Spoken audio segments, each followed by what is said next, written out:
Hi everyone, it's Lindsay. Welcome back to another video. Today I have a fun one to share with you, and it's all about how to make these shape card fronts. There are a few different ways to do it. The first way I'm going to show you, you don't need anything special. You can just draw. I'm going to use this super old stencil. I've had it since I was in high school. I bought this as part of my senior project, believe it or not. I made a scrapbook. That was my senior project. So that's kind of how I got started into, I guess, the paper crafting stuff.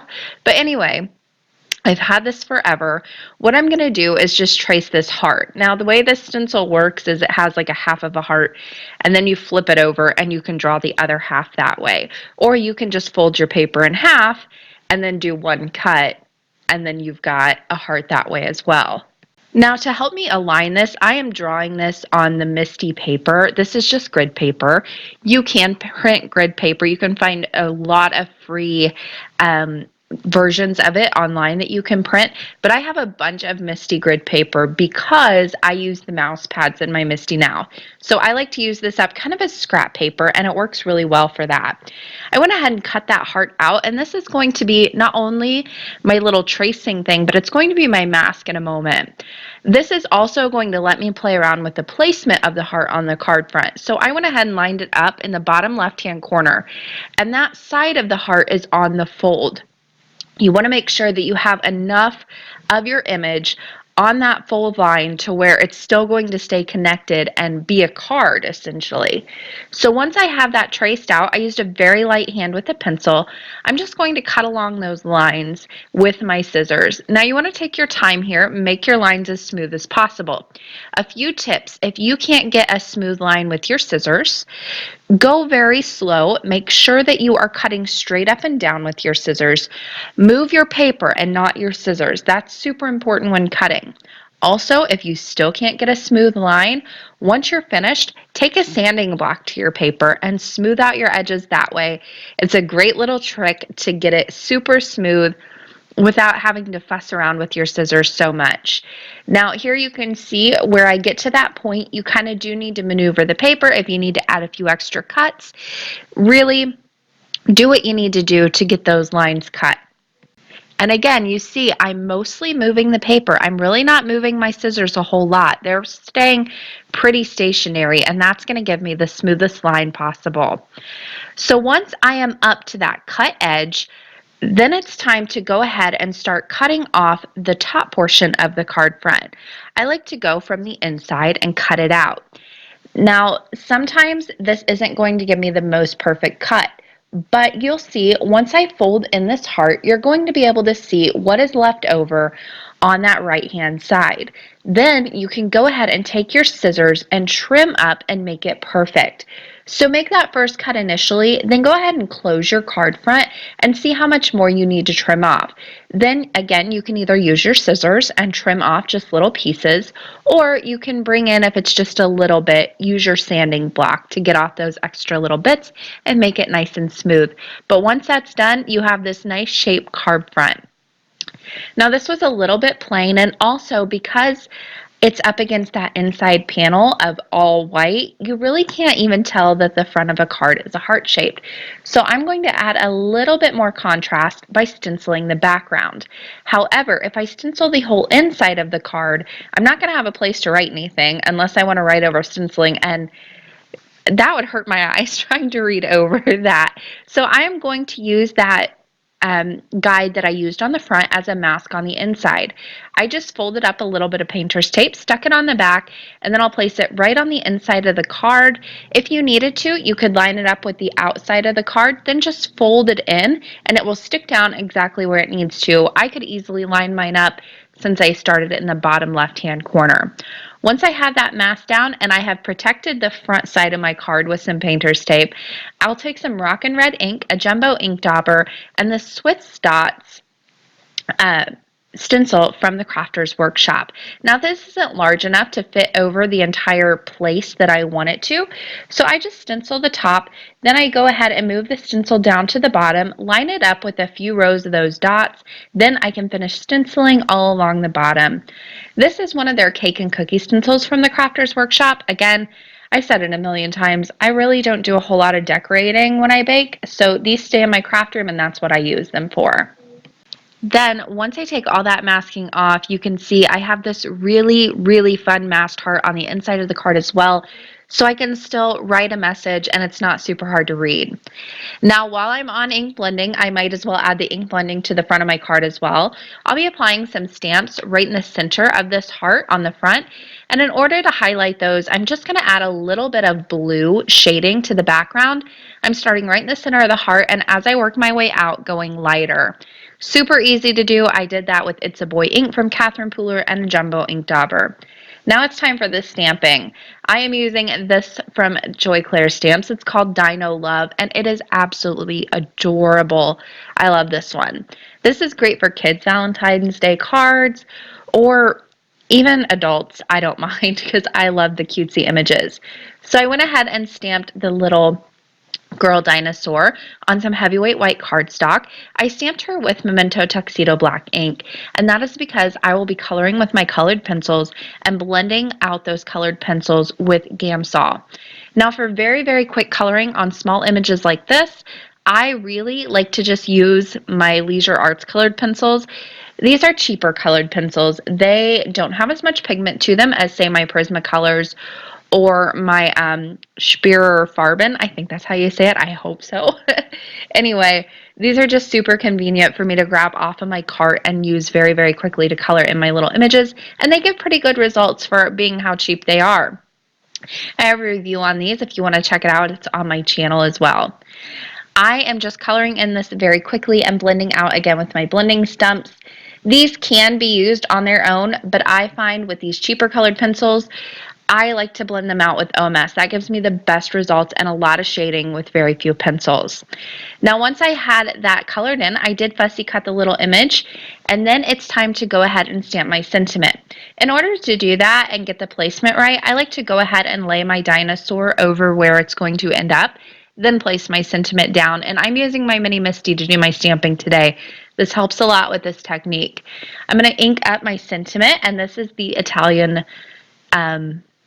language of I love you, which I absolutely love. This is from the Love Languages stamp set from Joy Claire, and it is just full of I love yous sayings in different languages, which is great. I absolutely love that stamp, especially if you have friends overseas or friends who speak different languages, things like that. It's a really good one to have on hand.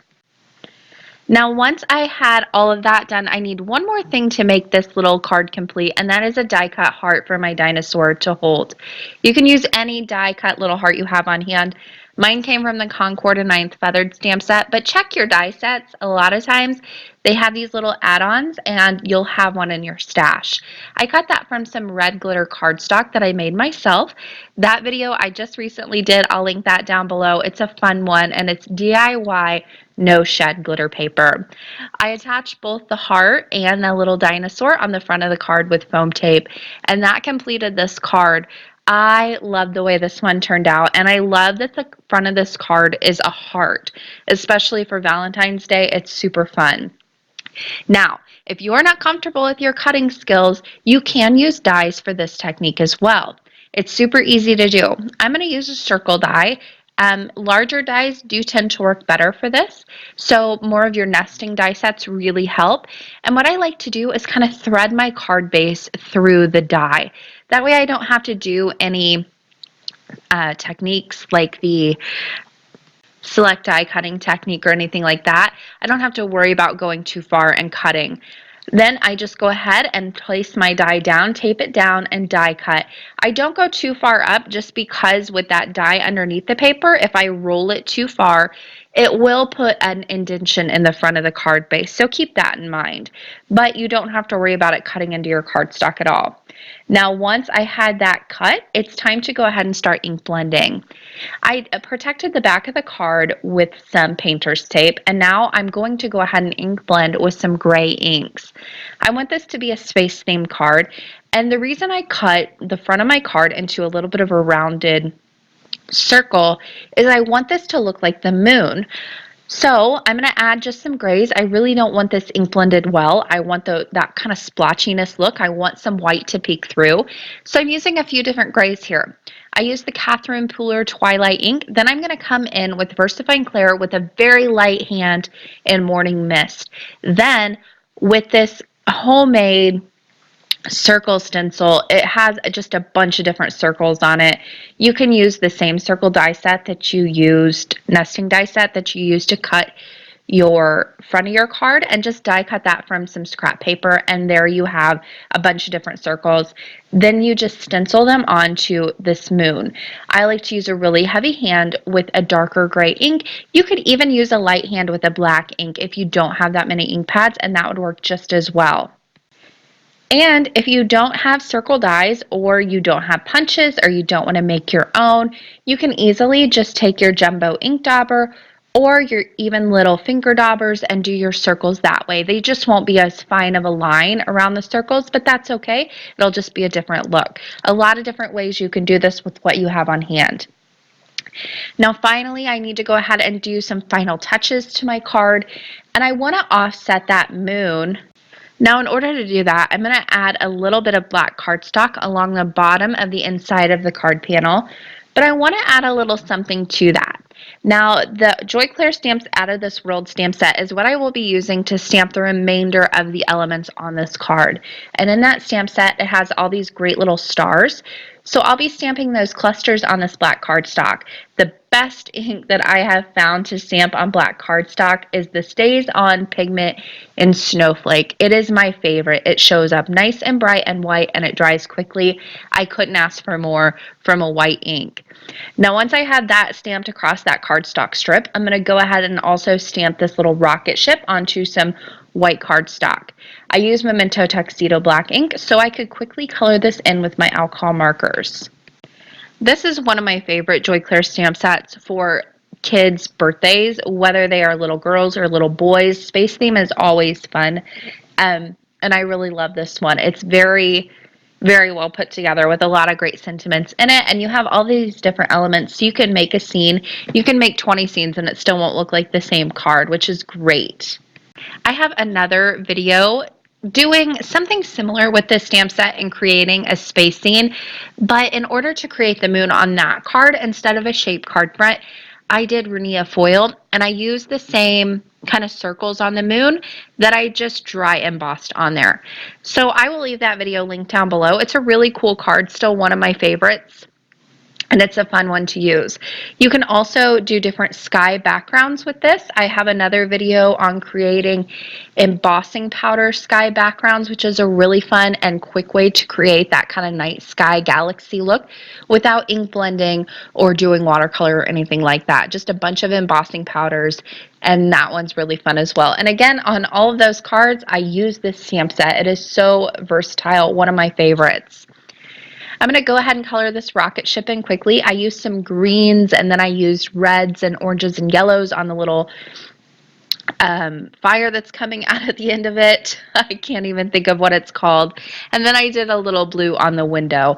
I fussy cut that guy out right up to the lines, went across the lines with a black marker to finish it off. And then it's time for the last little bit, which is my sentiment.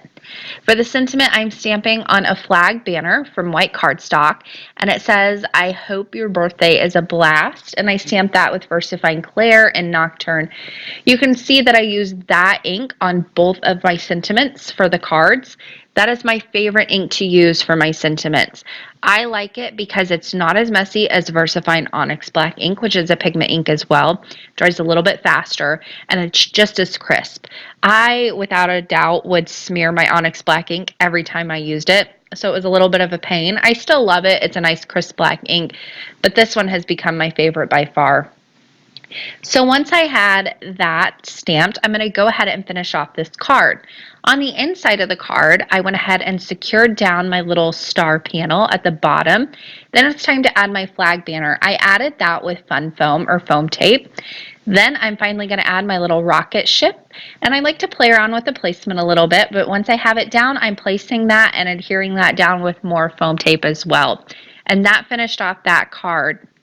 I love this one, and especially when cards are going to kids for their birthdays, I think it's always fun to have a little something extra that makes the card even more fun than just a fun stamp set. So making that shape card or making a shaker card is always so much fun for the kids, which is fun for me to give as well. That is going to do it for me today. I hope you guys enjoyed this video and a look at how you can use your supplies and make different shapes on the front of your cards and add a little something special to your handmade cards as well. If you are interested in any of the supplies I use, don't forget that they are linked down in the description box below. If you haven't subscribed to my channel and you enjoy my content, go ahead and do that now by clicking that subscribe button.